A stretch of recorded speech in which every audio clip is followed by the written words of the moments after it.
this is Botany and Board. I am Bailey, and today I am very happy to do a review with you all of the game Sirens. So this was so kindly sent to me by the publisher, so thank you, Born Games. And we will go ahead and take it to the board. So Sirens is a 1 to 2 player game that plays in 10 to 15 minutes. You are sirens competing to make this beautiful melody to lure sailors to your side of the cliff. So either one, if you play it on solo, versus Orpheus here, or if you play it 1v1. So I'm going to actually go ahead and do a little bit of a one round. That way you guys can see how the game plays in its solo mode, and then we'll kick off into the review. So in order to start, first up, I am going to deal one card to Orpheus to start. So this is the first thing of his song, and he's going to have 7 cards in his song, and I'm going to have 6 in mine. So go ahead and put this here. I can play it to the left or the right. And then I'm ready to go ahead and kick off. So every other round following this one is now ready, and I will start with drawing 2 cards. I will then pick one to keep for myself and put in my song, and one to give to Orpheus. So you guys don't exactly know what I'm doing currently to know which card I want to keep, but there are 4 different things to score in this game. So first up is hearts. So Orpheus's hearts are always worth double. And so I will add up all the hearts in his line in his song, and then all of the hearts in mine. His, of course, are worth double. Whoever has the most gets points equal to the difference between the two. So if Orpheus had 5 hearts times 2 of 10, and if I had 6 hearts down below, Orpheus would score 4 points and I would score 0. The next thing that scores is parts. So a part is any song that goes same color. So you see how these notes lead into this? So that is considered a part. Your song will score as long as you have 3 different colors effectively in your song. So 3 parts in your song will allow you to score.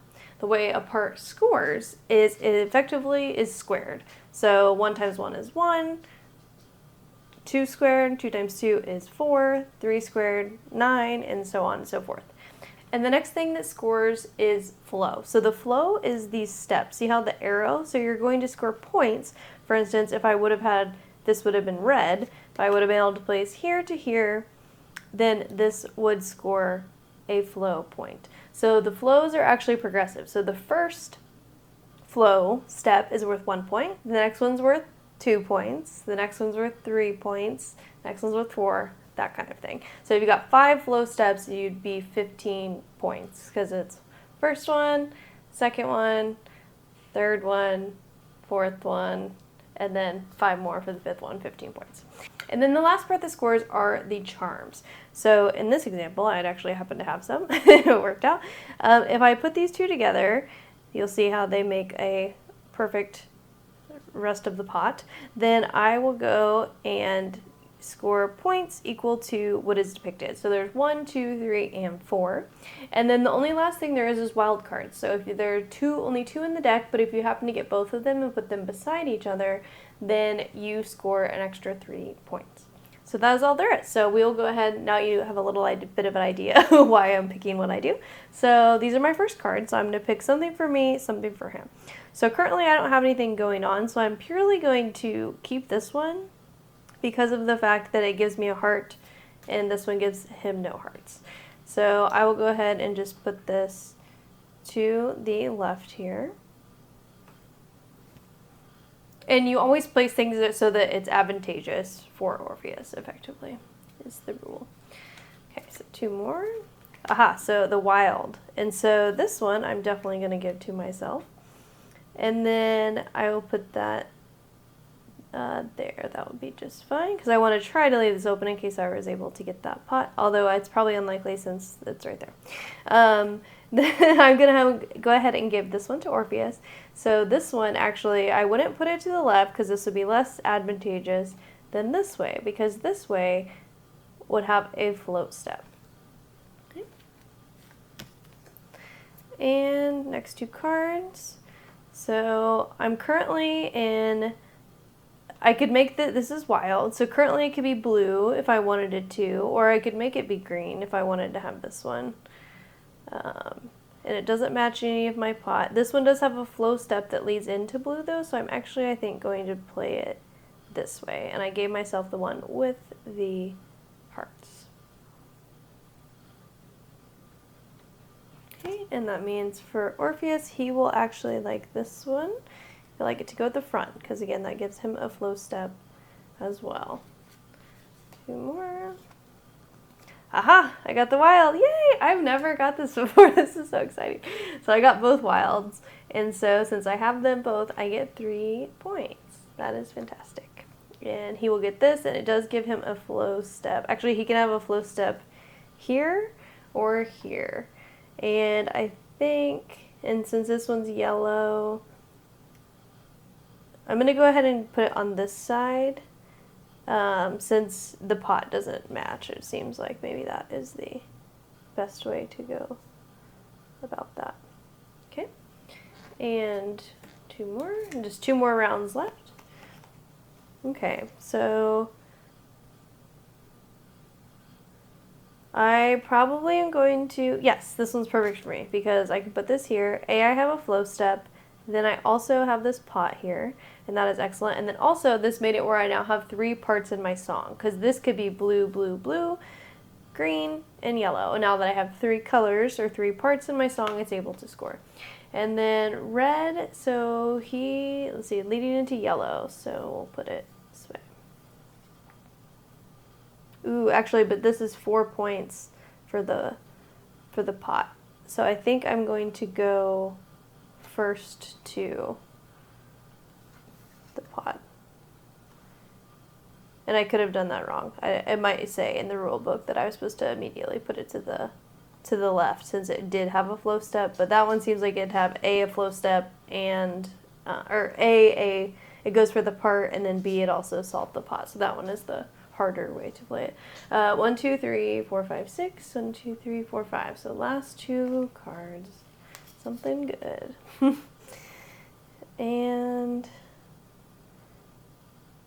so I probably want the one that just has more blue, because then my part will be scoring 4 times 4.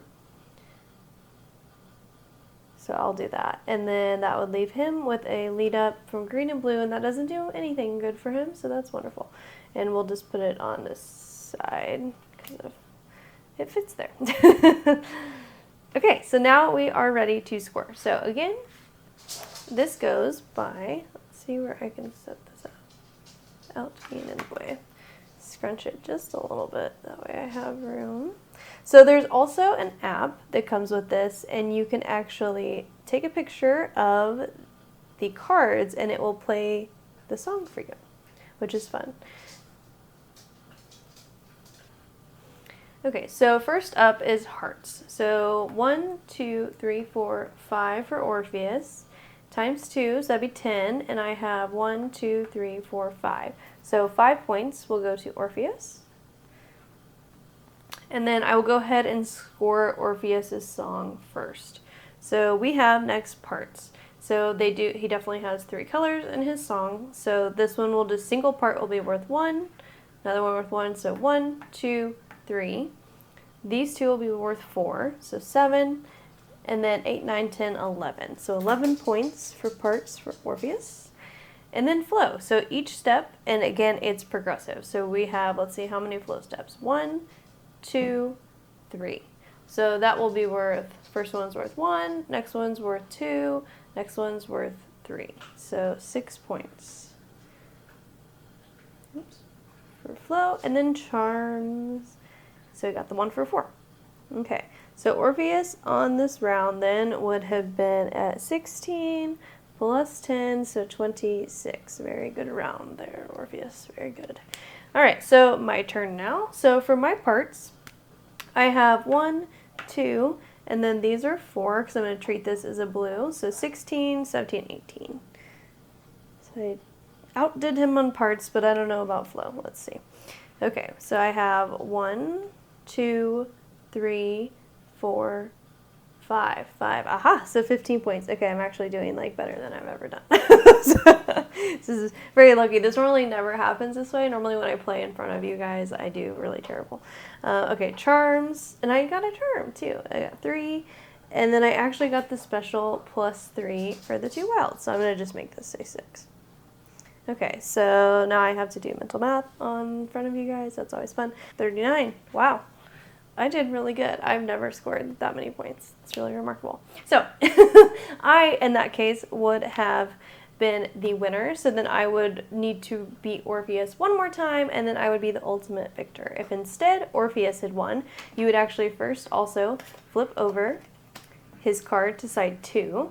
And this top of the card will start with him, so he's going to get an extra heart, which is also doubled, of course. And along with flipping to side 2, so the first thing is where it says that Orpheus's heart points are going to be doubled, and then secondly, each size one song part is worth 4 points. So, and for instance, in this example, he would have got, instead of just 1 and 1, he would have got 4 and then another 4 for 8. So that would make him harder to beat on the second round, which probably forces you a little bit into, most of the time, having to do 3 rounds with him. But very, very quick, and that is kind of how it goes. So we will go ahead and get now into the review.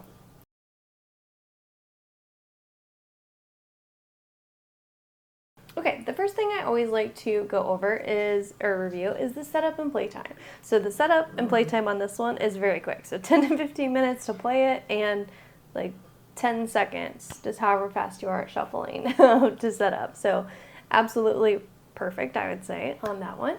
And next up, we have Learn and Teach complexity. So this one, I would say as well, it is very easy to pick up. I think the only thing that took me a little bit was just understanding, for some reason it confused me at first about the parts, like what a part was, and saying that like the song only scores as long as you have 3 parts. That kind of like tripped me out. But other than that, everything is very straightforward. And once I actually reached out to the publisher, was like, can you help me explain this? And so once I got that figured out, everything is very easy breezy and makes total sense. So I think you can teach it and play with anyone.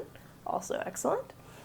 Next up, is the theme. So this is cool. So a very unique theme. So you are a siren trying to lure sailors, and then the ability that they have, the little thematicness where you build the music notes, and then you have the app even where you can play the song that it was. Now it does sound, it's not like, Taylor Swift song or anything. It's just kind of like the piano notes type thing.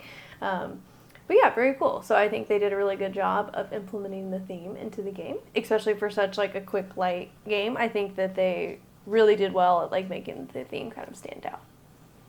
Okay, and then as far as mechanisms, so it is a drafting game. So for solo, it's just kind of like one for Orpheus, one for you, versus in 2-player, it's a little bit different. You will actually draw up 4 cards, and then you kind of go back and forth with the partner until you have 3 to do the first set of the song. And then you actually, at that point, instead of having to lay out one by one, you will actually be able to like get all of your 3 that you just drafted and then outline them how you best see fit. So I think you have a little bit more control a little bit in the multiplayer game as far as like getting your song oriented the right way versus how they come out sometimes playing it solo. But I really like the mechanisms. And again, it's so just quick. So a nice little light drafting game. So if you like drafting games, I think they did the drafting well. So art and components. So I like the art. Like I think the little box is cute. The cards, nice quality cards. They're not linen finished or anything, but everything is very fine. The rule book, nice small solo rule book on one side, flip it over, competitive rule book on the other. So yeah, no qualms with the art and components. Okay, so fun factor. So is the game fun? I do think it is fun. It is, again, it's very light, so it's kind of, like weighing it out, like how much fun can you have in 10 to 15 minutes, but I do find it fun. I just like to kind of like pull it out. I do find it a little bit more fun maybe at 2, which kind of gets into segues into my next thing, which is ideal player count. So this game plays 1 to 2. I would say it shines more at 2 than I would say as a solo mode, only because, again, I think that the drafting works a little bit better in the 2-player one. Like I feel like I have a little bit more control over my song. Secondly, the replayability with the 2-player is really great because whenever you have to reveal a universal rule, it kind of really spices up how you might build things, and so you're not always just trying to, get stuck in your ways or anything. And so they have lots of different things. So I would say ideal player count at 2, but it's also works really well. It's a nice light solo game. So with that, I think I am at a 7.5 for Sirens. If this sounds interesting to you, please go to their page on Board Game Geek. This should be coming out at Gen Con, so go get yourself a copy. And with that, thank you guys so much for hanging out, and I will see you next time.